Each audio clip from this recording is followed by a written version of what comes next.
नमस्कार, मैं हूं संजय शर्मा और आप देख रहे हैं द संजय शर्मा शो। हम मौजूद हैं इस समय राजधानी में और उत्तराखंड सरकार के एक ऐसे कैबिनेट मिनिस्टर के साथ जिनको सबसे ताकतवर और सबसे विनम्र मिनिस्टर कहा जाता है। वो 8 विभागों के मिनिस्टर हैं और शायद इतने पोर्टफोलियो उत्तराखंड में किसी सरकार के पास नहीं है। राजनीति की विडंबना है और आप और मैं इस बात से बड़े दुखी होते हैं कि राजनेताओं के बेटे हमेशा राजनीति में जाते हैं, स्थापित होते हैं। लेकिन उत्तराखंड के सबसे ताकतवर minister cabinet minister Prakash Pant ji की बेटी को उन्होंने अपने जीवन में राजनीति में न लाकर भारतीय सेना में भेजा। और गौरव है इस बात का कि एक मिनिस्टर जो ये सोचता है कि उसके बच्चे देश के काम आए, देश की बॉर्डर की रखवाली करें, उनकी बेटी इस समय आर्मी में है। हम जानने की कोशिश करते हैं कि एक ऐसे जुझारू भाजपा के नेता से जिन्होंने संघर्ष बहुत देखा है जीवन में, बहुत गरीबी देखी है, लेकिन अपनी लक्ष्य को नहीं छोड़ा, अपने उद्देश्य को नहीं छोड़ा। आइए बात करते हैं प्रकाश पंत जी से। प्रकाश जी, बहुत बहुत स्वागत है आपका। प्रकाश जी, आपके बारे में जीवन में जब हमने पड़ताल करी तो कुछ चीज़ें बड़ी रोचक सामने आई। आप सरकारी नौकरी में थे, सरकारी नौकरी छोड़कर आए और आपके पास भविष्य की कोई योजना नहीं थी। सबसे पहले वो बताइए, वो वाक्य था क्या? देखिए, मैं निश्चित रूप से मैं संघर्ष से निकल करके बाहर आया हूँ और जिस समय मैं सरकारी नौकरी छोड़ रहा था और उस समय मुझे किसी ने भी ये सलाह नहीं दी कि आप गवर्नमेंट जॉब छोड़ें। लेकिन यह कहना उचित नहीं होगा कि मेरा कोई लक्ष्य नहीं था। मेरा लक्ष्य निर्धारित था और जिस कार्य को, अभीष्ट लक्ष्य को पूरा करने के लिए मैंने सरकारी सेवा से त्यागपत्र दिया, वो अभीष्ट लक्ष्य था कि मैं स्वच्छंद रूप से समाज की सेवा करने के लिए कार्य नहीं कर पाता था और उसमें कई स्थानों पर हमारे जो सर्विस कंडक्ट रूल थे वो आड़े आते थे।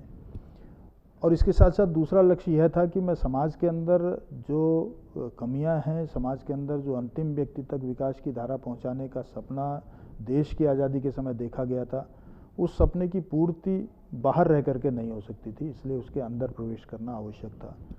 और तब उस समय ये विचार करते हुए मैंने समाज के लिए अपने समर्पण करने का लक्ष्य लिया था और सरकारी नौकरी से सेवा से त्यागपत्र दिया और उसके पश्चात अपना व्यवसाय प्रारंभ किया और उसके साथ साथ मैं न केवल व्यवसाय के साथ समाज की सेवा करने के उद्देश्य से आगे आता रहा।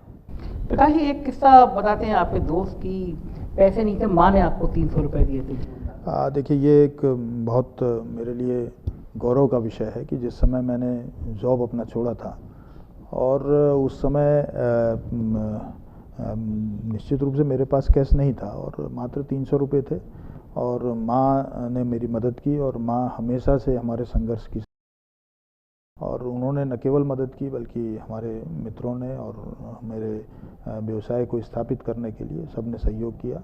और माँ का अभूतपूर्व सहयोग इस दृष्टिकोण से हुआ कि उन्होंने मेरा हौसला कभी टूटने नहीं दिया और उन्होंने अनवरत मुझे न केवल मेंटली मजबूत रखा बल्कि मुझे आर्थिक रूप से भी हर दम उनके माध्यम से सहयोग मुझे मिलता रहा है। कितने साल के थे प्रकाश जी जब आपने नौकरी? मैंने मात्र 24 साल की उम्र में अपने 4 सर्विसेज में छोड़ चुका था। चौथी सर्विस मैंने अंतिम। किस में थे आप? मैं ESI डिस्पेंसरीज में था, मैं SSB में एज ए SI मैंने नियुक्ति हुआ लेकिन मैंने ज्वाइन नहीं किया और उसके साथ मैं एक शुगर फैक्ट्री में भी मैं एज ए फार्मासिस्ट लगा लेकिन वहाँ भी ज्वाइन नहीं किया। और उसके बाद अंतिम सर्विस मेरी उत्तर प्रदेश हेल्थ सर्विसेज में हुई और वहाँ मैंने ज्वाइन किया लेकिन नियति को कुछ और मंजूर था। पिथौरागढ़ का बहुत दुर्गम इलाका है जहाँ से आप चुन के आते हैं, तो आपको क्या कभी सोचा था कि आप इस दुर्गम इलाके से निकल कर और फिर एक दिन प्रदेश की इतने ताकतवर मंत्री के रूप में कमा समा? देखिए, ये तो भारतीय जनता पार्टी ने मुझे ये अवसर दिया है, अन्यथा मैंने तो कभी सपने में भी नहीं सोचा था। कि मैं तो ये मान के चलता था कि समाज की सेवा करने के उद्देश्य से हम काम करें, मिलजुल करके काम करें, समाज को खड़ा करने का प्रयास करें, समाज की कुरीतियों को दूर करने का प्रयास करें और ये स्वैच्छिक रूप से किसी सामाजिक संगठन के साथ मिल करके काम करना चाहता था ताकि अपना व्यवसाय भी मैं करता रहूं और साथ के साथ ये भी कार्य करता रहूं। लेकिन 84 में जब मैंने भारतीय जनता पार्टी ज्वाइन की और उस समय भारतीय जनता पार्टी ने अनवरत मेरे ऊंचे इरादों को पहचाना और उन्होंने मुझे अवसर दिया और अवसर का मैंने हर बार सही उपयोग किया। पहला चुनाव आप कौन सा? मैंने 88 में पहला चुनाव नगर पालिका का लड़ा और उसके पश्चात 98 में मैंने दूसरा चुनाव विधान परिषद उत्तर प्रदेश का लड़ा और वो भी ऐतिहासिक चुनाव था। 38 सीटों पर स्थानीय निकाय क्षेत्र से, निर्वाचन क्षेत्र से चुनाव यूपी में हुआ था और उन 38 निर्वाचन क्षेत्रों में से सर्वाधिक वोट लेकर के मैं ही विजय होकर के गया था और मेरे प्रतिपक्षी जितने बंधु थे किसी की भी जमानत बच नहीं पाई थी। उसके पश्चात 98 के बाद मैंने उत्तराखंड बनने के उपरांत पहला अवसर मुझे मिला और मुझे राज्य के पहले विधानसभा अध्यक्ष का गौरव मुझे मिला और मैं पूरे कॉमनवेल्थ कंट्रीज़ में सबसे कम उम्र का स्पीकर बनने का गौरव भी मेरे साथ जुड़ा और ये मेरी यात्रा का पहला पड़ाव था और उसके पश्चात अनवरत आगे बढ़ने का पड़ाव मेरा क्रम जारी रहा और वो जारी है। प्रकाश जी, लोग कहते हैं कि आप बड़े महत्वाकांक्षी हैं। आप नगर पालिका के चुनाव से अपनी राजनीति शुरू करके आज सत्ता के उस शीर्ष तक पहुंच के कि 8 विभाग आप संभालते हैं, तो महत्वाकांक्षाएं और मेहनत, आपको क्या लगता है मेहनत ज़्यादा की आपने, महत्वाकांक्षा बड़ी थी इसलिए मेहनत भी ज़्यादा? देखिए, महत्वाकांक्षा तो मैंने कभी रखी ही नहीं। मैं अनवरत मुझे जो कार्य मिलता है, छोटा हो या बड़ा हो, ईमानदारी से और निष्ठा से पूरा करता हूँ और हर कार्य में मैं उसमें अलग रंग देने का प्रयास करता हूँ और जो विशेष तौर पर कैरियर काउंसलर हैं शिव खेड़ा, उनकी पंक्तियाँ हमेशा याद रखता हूँ। Winners do not do different thing but they did things differently, अर्थात वो कार्य अलग तरीके से करते हैं और वही मैं करने का प्रयास करता हूँ। प्रकाश जी, ऐसा कौन सा अलग कार्य है कि जिसमें आपके विजिटिंग कार्ड पे विधायी, संसदीय कार्य, भाषा, वित्त, आबकारी, पेयजल स्वच्छता, गन्ना विकास, चीनी, एक सरकार में जितने इम्पोर्टेंट मिनिस्ट्री हो सकती है वो सारी की सारी आपके पास में है। तो आपके संगी साथी भी कभी कभी देश में या जलन में ये बात कहते भी हैं, हालांकि वो ऑफ द रिकॉर्ड होती है, कि प्रकाश पंत ही क्यों हो, मतलब प्रकाश पंत में ऐसा क्या है कि सारी मिनिस्ट्री, इंपॉर्टेंट मिनिस्ट्री सिर्फ प्रकाश पंत के हाथ में? मेरा सबसे बड़ा गौरव, मेरे लिए सुख का विषय यह है कि मेरे संगी साथी ही नहीं, मेरे प्रतिपक्ष के बंधु भी मुझे प्रेम करते हैं। ये मेरे लिए बड़ा एक गौरव का विषय है। जहाँ तक विषय ये रह गया कि प्रकाश पंत ही क्यों, मैं बचपन में क्रिकेट का शौकीन था, क्रिकेट खेलता था और क्रिकेट में मैं विकेट कीपिंग करता था और आज भी विकेट कीपिंग ही आपको बॉल समझना, बॉल पकड़ना आता है। तो ये फार्मूला लोग नहीं समझ पाते आज तक। ये बात सही है कि आपका प्रतिपक्ष होता है वो भी आपका इतना मुरीद होता है, आपका साथी। ये बॉल पकड़ने की प्रैक्टिस से आप बहुत कभी कभी चूके हैं। इस बार लगभग सब मान रहे थे कि सरकार बनेगी तो आप मुख्यमंत्री बनेंगे और ये बिल्कुल चर्चा भी हो गई थी, टीवी चैनल पर चलने लगा था प्रकाश पंत अगले मुख्यमंत्री होंगे। कहीं लगा आपको थोड़ी सी कसक रहे? नहीं, यही मैंने तो कहा कि मेरे प्रतिपक्ष के बंधु भी मुझे प्रेम करते हैं। ये मेरे लिए एक न केवल मेरी व्यक्तिगत गौरव का विषय है और जहाँ तक रह गया मुख्यमंत्री बनने का, तो पार्टी तय करती है और किसी एक कार्यकर्ता को अवसर मिलता है। मेरे लिए गौरव यह है कि मुझे अवसर मिलता है और हमेशा मिलता है और मेरे से ईश्वर और मेरी पार्टी का शीर्ष नेतृत्व कुछ बेहतर कराना चाहता है और वो मैं करता हूँ। जब भी मुझे अवसर मिलता है उसका उपयोग करता हूँ। आपने एक प्रयोग तो करके दिखा दिया, आप वित्त मंत्री हैं और आपने एक इन्वेस्टर मीट, शानदार इन्वेस्टर मीट, मेरे ख्याल से जो मुझे बताया गया 40,000 करोड़ का लक्ष्य था, लेकिन आप 1.25 लाख करोड़ क्रॉस कर गए। तो आपने एज ए उपलब्धि तो आपकी हासिल कर दी। ये गेम आपने कैसे कर दिया, 3 गुना तक लक्ष्य पहुँचा दिया? देखिए, हमने शुरुआती दौर पे जिस समय इन्वेस्टर मीट के बारे में विचार किया था, माननीय मुख्यमंत्री जी का कहना था कि एक ऐसा बेहतरीन आयोजन करें, क्योंकि हमारी परिस्थितियाँ कुछ विपरीत होती जा रही थी। विपरीत इस दृष्टिकोण से कि 2003 में हमको इंडस्ट्रियल पैकेज मिला और इंडस्ट्रियल पैकेज के चलते हुए 58,000 इंडस्ट्री हमारे यहाँ स्थापित हुई 2003 से लेकर के 2010 तक। और 2010 में तत्कालीन सरकार ने उस इंडस्ट्रियल पैकेज को पहले ही समाप्त कर दिया था और उसकी वजह से नई इंडस्ट्री हमारे यहाँ इन्वेस्टमेंट नहीं आ रहा था। इंडस्ट्रियल इन्वेस्टमेंट ना आने के चलते हुए हमें राज्य की जो GSDP थी उसमें भी दिक्कत होनी लाजमी थी।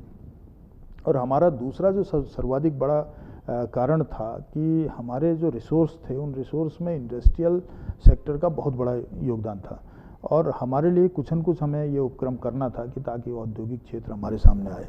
और इसको देखते हुए 10 से अधिक हमने ऐसी पॉलिसीज़ अपनी निकाली जिनमें हमने नए छूटें दी, जिसमें हम उनको कैपिटल सब्सिडी दे रहे थे, हम इन्वेस्टमेंट इंटरेस्ट सब्सिडी दे रहे थे, हम ट्रांसपोर्ट सब्सिडी दे रहे थे, हमने SGST का 50% तक ITC काटने के बाद शेयर रिफंड करने की पॉलिसी लेकर के आए, हमने सस्ती बिजली देने की पॉलिसी लाए। ताकि ये सारी पॉलिसीज़ हम इसलिए लाए कि हम सर्विस सेक्टर को बढ़ा सकें, सर्विस इंडस्ट्री को ला सकें, एग्रो बेस्ड इंडस्ट्री को ला सकें, हाइड्रो प्रोजेक्ट्स को ला सकें। अब लेकिन इसको लाने के लिए हमको प्रचार प्रसार की आवश्यकता थी। तो माननीय मुख्यमंत्री जी के दिशा निर्देशन में हमने इस कार्य को प्रारंभ किया और हमने 8 कंट्रीज़ में संपर्क किए। 8 देशों का हम पूंजी निवेश यहाँ लाने का हमने प्रयास किया। 3 देश तो स्वयं हमारे इस इन्वेस्टर मीट में आए। 2 स्थानों पर माननीय मुख्यमंत्री जी ने स्वयं रोड शो किया। 8 विभिन्न प्रकार के ऐसे बड़े शहरों में हमने अपने रोड शोज़ किए और जिसका परिणाम यह हुआ कि हम तो यह मान के चल रहे थे, क्योंकि पूर्व में हमारे जो 2013-2010 तक हमारे पास जो इन्वेस्टमेंट आया था वो 35,000 करोड़ का था। तो हमने लक्ष्य किया 35,000 से ज़्यादा होना चाहिए, 40,000 करोड़ आना चाहिए। लेकिन हम आश्चर्यजनक हमारी परिस्थितियाँ रही कि वो इन्वेस्टर मीट न भूतो न भविष्यति, इतना अधिक उसमें लोगों ने इंटरेस्ट दिया। लोग आए और लोगों ने आकर के MOU साइन किए और 1,20,000 करोड़ के तो MOU साइन हो गए और उससे अधिक अभी तक क्वेरी आने में लगी है कि हम यहाँ आना चाहते हैं। हमने सिंगल विंडो सिस्टम किया, ईज ऑफ डूइंग बिजनेस में हमारी रैंकिंग बेहतर हुई। तो कुल मिलाकर के परिस्थितियाँ अनुकूल हैं और वातावरण अनुकूल है और इस दृष्टिकोण से हम आगे बढ़ रहे हैं। क्या कारण आपको क्या लगा कि 3 गुने तक टारगेट पहुँचा? तो इंडस्ट्रियल जो बिजनेसमैन है उनको ऐसी कौन सी चीज़ें थी वो प्रभावित करी आपकी सरकार की और आपकी? देखिए, राज्य के अंदर एक तो हमने जो पॉलिसीज़ लाए थे, चार्मिंग पॉलिसी लेकर के आए, वो पॉलिसीज़ अपने आप में इन्वेस्टर्स के लिए आकर्षण का केंद्र थी। दूसरा, राज्य के अंदर औद्योगिक वातावरण है और औद्योगिक वातावरण इस तरह का है कि यहाँ किसी भी तरह का कोई अशांति का वातावरण नहीं है, पीसफुल एरिया है। तीसरा, हमारा जो हाइड्रो प्रोजेक्ट है, इसमें हमारी जो इंस्टॉलेशन की कैपेसिटी अभी राज्य के अंदर है वो 25,000 मेगावाट की है और हमारे पास इस समय 3600 मेगावाट से अधिक की बिजली का उत्पादन नहीं होता। हम ये चाहते थे कि इसमें हमें इन्वेस्टमेंट आए, को लोगों ने उसमें भी हमें इच्छा पत्र अपने दिए हैं। पर्यटन और हॉस्पिटैलिटी सेक्टर था, उसमें हम आमंत्रित कर रहे थे, तो वो भी हमको अच्छे उसमें इच्छा पत्र मिले हैं और अभी उम्मीद और भी है इसमें, इस क्षेत्र में हमारे पास आएंगे। हमारा विशेष तौर पर कहना यह है कि राज्य के अंदर जो हमारी चार्मिंग पॉलिसी थी, राज्य के अंदर जो हमारे औद्योगिक क्षेत्र का पीसफुल वातावरण है, राज्य के अंदर जो सस्ती इलेक्ट्रिसिटी 24/7 हम दे रहे हैं, ये सब कुछ कारण थे जिसके लिए हमारे राज्य में औद्योगिक समूह आकर्षित हो रहे हैं। उत्तराखंड की कृषि भूमि खत्म हो रही है, कम होती चली जा रही है, इंडस्ट्री के इतने बड़े निवेश आ गए, आपके पास ज़मीन नहीं है तो इंडस्ट्री लगेगी कहाँ पे? देखिए, इंडस्ट्री के लिए जो 2003 में हमने स्टार्ट किया था, इंडस्ट्रियल पैकेज अटल बिहारी वाजपेयी जी ने दिया था और उस समय हमने तराई के क्षेत्र को विशेष फोकस में लिया था। हमारे राज्य के अंदर 2011 की जनगणना के आधार पर 1048 घोस्ट प्लेस हैं। इन घोस्ट प्लेस में इंडिविजुअल की लैंड होल्डिंग है, लेकिन लोग वहाँ से माइग्रेट कर गए। वो गाँव अभी भी पुनर्जीवित होने की आशा में लगे हैं, अर्थात उनको हमने कनेक्टिविटी सर्विसेज दे दी, हमने बेहतर सेवाएं वहाँ दे दी पर्वतीय क्षेत्रों में। उन पर्वतीय क्षेत्रों की ऐसी भूमि जिसका उपयोग हम एरोमा इंडस्ट्री के लिए कर सकते हैं, एग्रोबेस इंडस्ट्री के लिए कर सकते हैं, जहाँ उद्योग समूह आएँ और उद्योग स्थापित करें एग्रीकल्चर से रिलेटेड, तो उसके लिए जो भूमि हमारे पास छोटी छोटी स्मॉल लैंड होल्डिंग है, कंपोजिट फार्मिंग के आधार पर हम उसको लेकर के चल रहे हैं, जन सहयोग के आधार पर वो चलेगी। तो एक तो रास्ता ये है। दूसरा, हमारे पास रास्ता क्या है कि जो हमारे हाइड्रो प्रोजेक्ट लगने हैं, हम रन ऑफ द रिवर में लगाना चाहते हैं, हम बड़े बांध नहीं बनाना चाहते, छोटी छोटी योजनाएं बनाएं, इनके आधार पर हम हाइड्रो प्रोजेक्ट लगाएं। तीसरा विषय, उन्होंने जो माननीय प्रधानमंत्री जी ने एक दिशा निर्देशन दिया है कि जो सोलर एनर्जी है, सोलर एनर्जी के लिए एक ग्रिड हो और उसके आधार पर वो सोलर पावर को हम मेन ग्रिड में डाल सकें।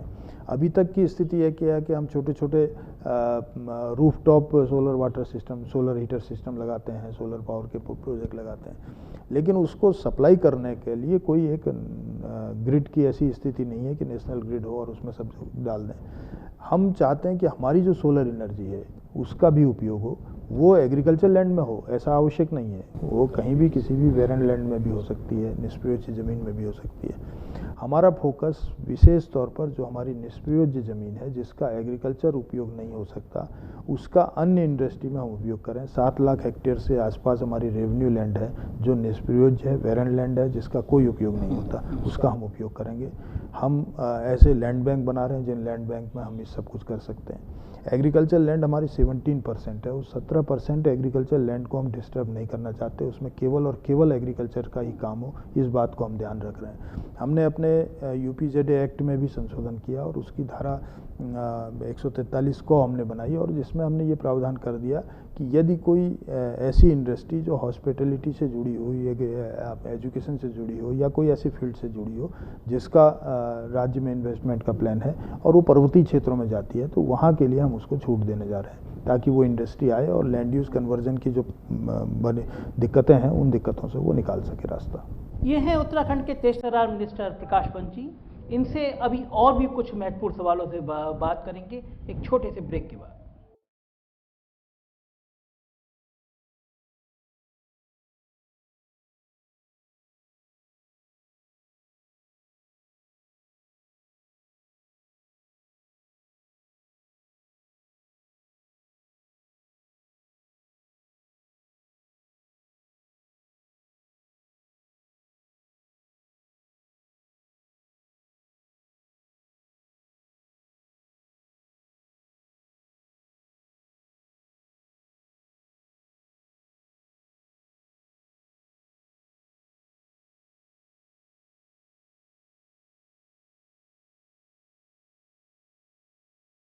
ब्रेक के बाद एक बार फिर आपका स्वागत है। हम बात कर रहे हैं उत्तराखंड के तेज तर्रार मिनिस्टर प्रकाश पंत जी से। प्रकाश पंत जी, लोग कहते हैं कि आप कहीं से भी पैसा निकालने की तरकीब निकाल लेते हैं। फाइनेंस मिनिस्ट्री में आप आए तो सरकार की स्थिति खराब थी, आर्थिक मोर्चे पे लगातार कर्जा लेना पड़ रहा था, आपने एक इन्वेस्टर मीट कर ली और सार्थक प्रयोग दिया। पेट्रोल डीजल के दाम लगातार बढ़ रहे हैं, जीएसटी आप ले ही रहे व्यापारी से, व्यापारियों को उत्पीड़न कब तक बंद होगा? आपके रेट ऐसे ही बढ़ते रहेंगे तो क्या चलेगा? देखिए, हमने 2 रास्ते इसमें निकाले जिसमें विशेष तौर पर हमारा मानना ये था कि एक तो आम आदमी पर, आम उपभोक्ता पर दबाव न पड़े और इस दृष्टिकोण से पूर्ववर्ती सरकार ने जो टैक्स लगाया था उसने ये किया था कि 25% उसने पेट्रोल पर वैट लगाया था और उस पर उसने 5% सेस लगाया था। इसी तरह से जो डीजल पर था उसमें 14.5% के आसपास था और उसमें 5% सेस लगा था। हमने पहला काम यह किया कि हमने वैट के ऊपर से सेस को डिलीट कर दिया और उससे लाभ जनता को मिल गया। दूसरा काम हमने यह किया कि हमने उस पर राइडर लगा दिया। राइडर ये लगा दिया कि जो हमारा वैट की जो दर है परसेंटेज पर, उस दर में हम एक निर्धारित रुपये से ऊपर नहीं जाएंगे। जैसे हमने डीजल पर यह कहा कि हम 8.4 रुपीज़ से अधिक हम वैट नहीं लेंगे। अगर इंटरनेशनल मार्केट में तेल के दाम बढ़ते हैं तो उसके बावजूद भी हमारा वैट नहीं बढ़ेगा। अगर हम उस स्लैब से ऊपर रेट चला जाता है तो वो नहीं बढ़ेगा ताकि आम उपभोक्ता को कठिनाई ना हो। माननीय केंद्रीय वित्त मंत्री ने आग्रह किया और आग्रह करके उन्होंने सभी राज्यों से अनुरोध किया था कि आप अपनी सामर्थ्य के अनुरूप उसको धनराशि के वैट की घटाइए। तो हमने 2.5% की 2.5 रुपये प्रति लीटर की दर से हमने उसको रिलैक्सेशन दिया और 2.5 रुपया आपका डीजल में और 2.5 रुपया पेट्रोल में। तीसरा, हमने एक महत्वपूर्ण कार्य यह किया कि जो इंडस्ट्रियल डीजल था उस इंडस्ट्रियल डीजल में हमने 5% की डिस्काउंट दे दिया वैट में, जिससे इंडस्ट्री के क्षेत्र को काफ़ी फ़ायदा हुआ और उसके चलते हुए आम उपभोक्ता पर जो विभिन्न प्रकार के दबाव रहते हैं, इनडायरेक्ट जो प्रेशर रहता है वो रिलीज़ हुआ। और इसके साथ साथ जो हमने अर्थोपाय किए हैं, अर्थोपाय में राज्य में सरकार बनाने के बाद महत्वपूर्ण हमने जो निर्णय लिया, पहले तो जो हमारा जो टैक्स रेवेन्यू था, टैक्स रेवेन्यू में जीएसटी आने के बाद आशातीत वृद्धि हमारे राज्य के अंदर हुई है। हमारे राज्य को सेंट्रल टैक्सेस के माध्यम से जो धनराशि मिलती थी, राज्य के माध्यम से कलेक्ट होती थी आईजीएसटी और एसजीएसटी सीजीएसटी के रेशियो में, उस धनराशि में अपेक्षाकृत वृद्धि हुई है। लेकिन हमारा एसजीएसटी का शेयर घटा है क्योंकि राज्य एक मैन्युफैक्चरिंग स्टेट होने के नाते हमारे यहाँ कंजम्पशन कम रहता है। इस बात को ध्यान में रखते हुए हमने नॉन टैक्स रेवेन्यू पर ग्रोथ करने का निर्णय लिया था और उसमें हम काफ़ी हद तक सफल हुए हैं। लोग कहते हैं कि आपकी सरकार की जो मंशा रहती है, भावना रहती है, वो ये रहती है कि वो हमको मदिरा से दूर रहना है, शराब से दूर रहना है, लेकिन कहते हैं कि आपने पैसे कमाने के चक्कर में आबकारी विभाग को इतना एक्टिव कर दिया कि कई जगह शराब कई जगह। देखिए, ये आरोप उचित नहीं है और चूँकि राज्य के अंदर ये बात ठीक है कि राजस्व एक हमारा शराब का एक प्रमुख स्रोत हमारे राजस्व का है, लेकिन हमारा ये मुख्य जरिया बने, ये हमारी कभी इच्छा नहीं रही। हमारी मजबूरी इसलिए है क्योंकि अवैध शराब का कारोबार पनप जाता है, अवैध शराब की दुकानें खुल जाती हैं और शराब की तस्करी बढ़ जाती है। ये हमारे लिए बहुत चिंता का विषय है। उसको यदि हमने विकल्प नहीं दिया तो स्वाभाविक तौर पर वो अवैध कारोबार पनपेगा। हमारे जो बॉर्डर पर लगने वाली स्टेट्स हैं, उन स्टेट से तस्करी बढ़ जाती है। इसको ध्यान में रखते हुए हमने इस बार सभी जिलाधिकारियों से कहा था कि आप ऐसे क्षेत्र चिन्हित कीजिए जिन क्षेत्रों में अवैध शराब का कारोबार है, और वो अवैध शराब के कारोबारी स्थानीय विरोध पैदा करके वहाँ दुकान नहीं खोलने देते हैं।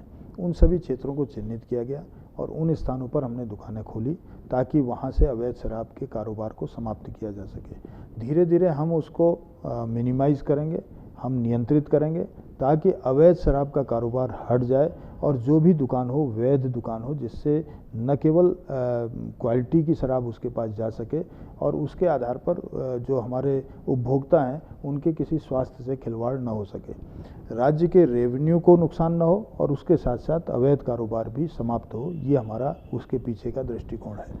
हमने एकाधिकार समाप्त किया आबकारी में।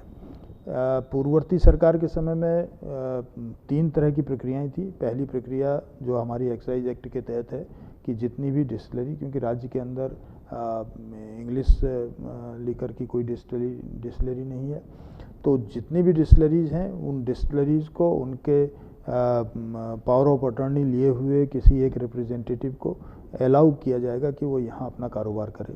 वो वेयर हाउस अपना डिस्ट्रिक्ट यहाँ राजधानी में खोलेगा।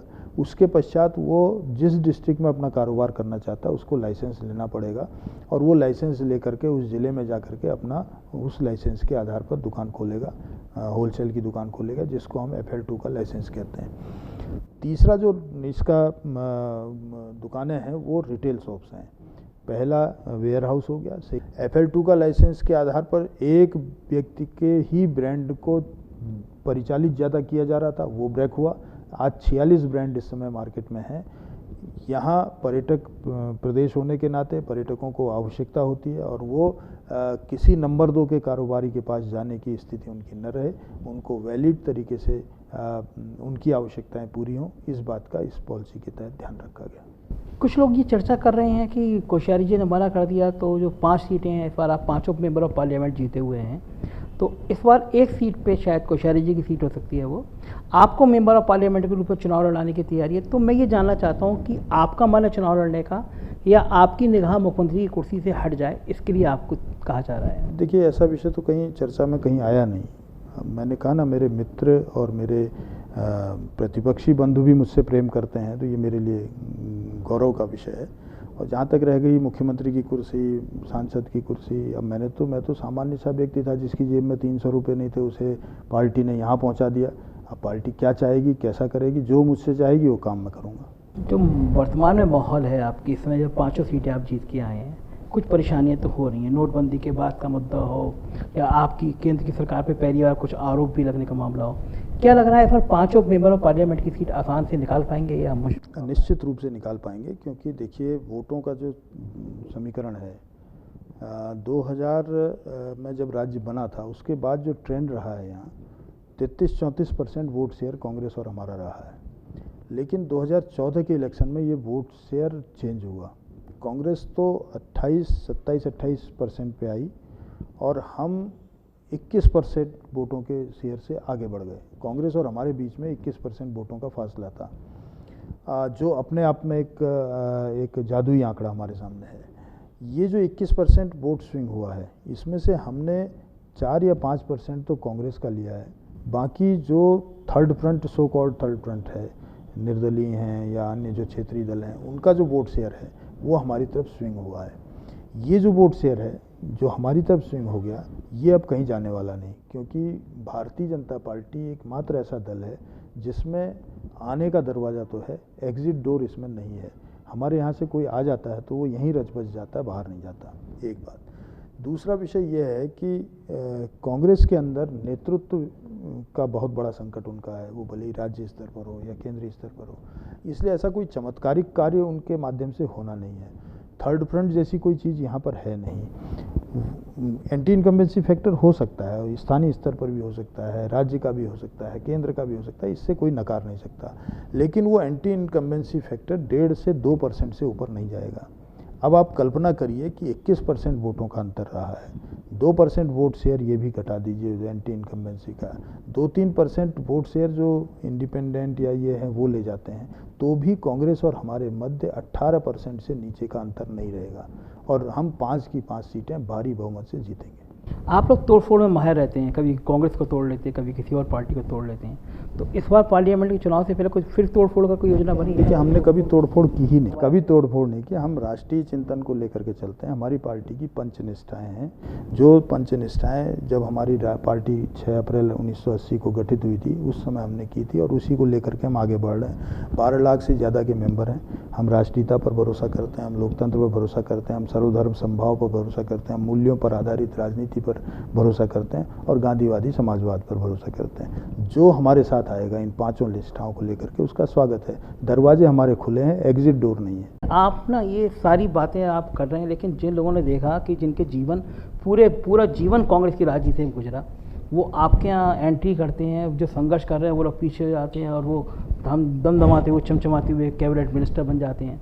तो ये कहीं ना कहीं आम कार्यकर्ता को तो पीड़ा लगती होगी? कोई पीड़ा नहीं, आम कार्यकर्ता तो बहुत खुश होता है, क्योंकि वो तो फाउंडेशन स्टोन है। अगर बड़ी इमारत खड़ी हो रही है और बड़ी इमारत पर ऊपर बुर्ज में बैठी हुई ईंट हमारी वो ये कहे कि मैं ऊपर हूँ, तो इसका हमारी पार्टी में कोई स्थान नहीं है। हमारी पार्टी में तो जो फाउंडेशन स्टोन है उसका भी स्थान है और ऊपर बैठी हुई सर्वोच्च शिखर पर बैठे हुए व्यक्ति का भी स्थान है। हमारी एकमात्र पार्टी ऐसी है जो शून्य से शिखर तक सभी कार्यकर्ताओं को आपस में रच बस करके चलते हैं। तो ऐसा विषय हमारे यहाँ नहीं है, क्योंकि न तो यहाँ नेतृत्व का संकट है और कुर्सी पर बैठने वाले व्यक्ति को यह पता नहीं होता कि उसकी कुर्सी कब किसको दी जाएगी या वो किस कुर्सी पर बैठेगा, ये उसको तक तो जानकारी। तो आपकी ये लाइन है ना, इसी लाइन से लोग डरते हैं कि वो ऊपर बैठने वाले आदमी को पता नहीं होता कि उसकी कुर्सी कब किसको चली जाएगी।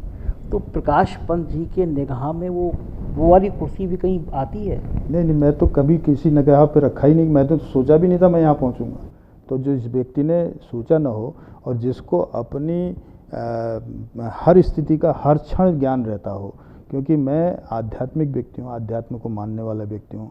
मैं ये मान करके चलता हूँ कि तुलसीदास जी ने 400 साल पहले कहा था कि यश अपयश जीवन मरण लाभ हानि ये सब विधि के हाथ में, तुम्हारे हाथ में केवल कर्म है। और गीता में कृष्ण कह गए कर्मण्येवाधिकारस्ते मा फलेषु कदाचन, तुम्हारे हाथ में तो केवल कर्म है, तुम फल की चिंता कर क्यों रहे हो? तो मैं तो कर्म को करने वाला आदमी हूँ। जो व्यक्ति सामान्य से घर से निकला, जिस व्यक्ति को अपने जीवन शुरू करते समय संघर्षों से जिसने काम किया, जिसने 18-18 घंटा अपने जीवन का काम किया, और आज भी मेरा रूटीन वही है।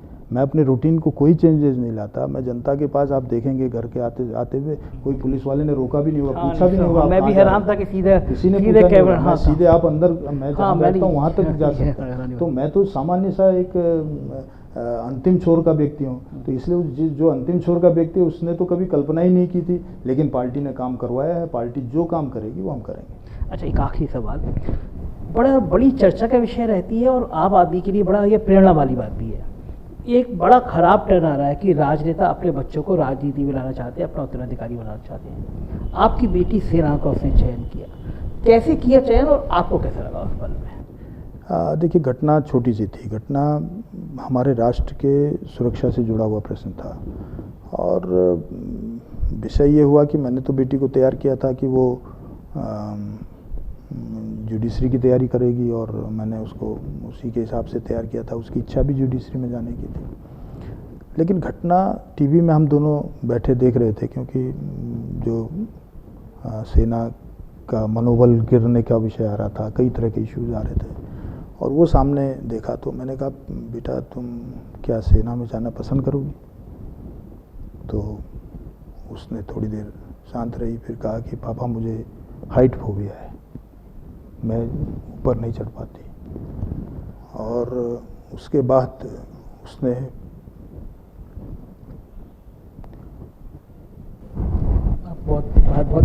बहुत बहादुरी का है ये कि पिता के रूप में और शायद ये राष्ट्र के रूप में ये फैसला लेना। बेटी और पिता के लिए भी शायद प्रकाश पंत जी आप एक प्रेरणा है, मतलब आपके राजनीतिक जीवन में शायद जितनी ऊंचाइयां होंगी उन सबसे कहीं ज़्यादा ये ऊंचाई है कि आपने देश के उस गौरव के लिए महसूस किया। और मुझे बताया गया सबसे लाडली बेटी है आपकी वो। लेकिन उसने मेरे उस संकल्प को पूरा करने के लिए अपना जीवन दांव में लगाया है, और मेरे लिए बहुत अभिमान का विषय है। मैसेज अपनी बेटी के जरिए उन तमाम बच्चियों के लिए। मेरी बेटी समाज के लिए थी, समाज के लिए है और समाज के लिए रहेगी। और उसने जब बेसिक मिलिट्री ट्रेनिंग करने के लिए वो गई, और उसके माध्यम से जब उसने पहला फ़ोन मुझे किया तो वो मेरे लिए काफ़ी कठिन था, क्योंकि उसका फ़ोन ये था कि पापा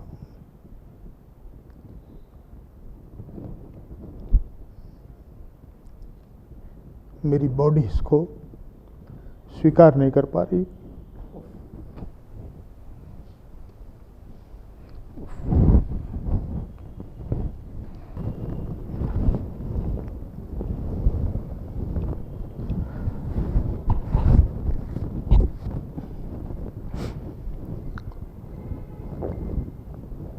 मुझे लगता है प्रकाश जी, ये जो समाज है, ये राष्ट्र है जिसकी बात करते हैं, और जो मूल हैं हमारे समाज के, वो शायद ऐसी ही बच्चों पे या ऐसी ही पिता पे आधारित होंगे। एक देश वो है जहाँ पे हम लोग बच्चे गुरु गोविंद सिंह दीवार में चिनवा देते हैं, पन्ना धाय अपनी बेटी की कुर्बानी के लिए अपनी बेटी को ताक पे रख देती है।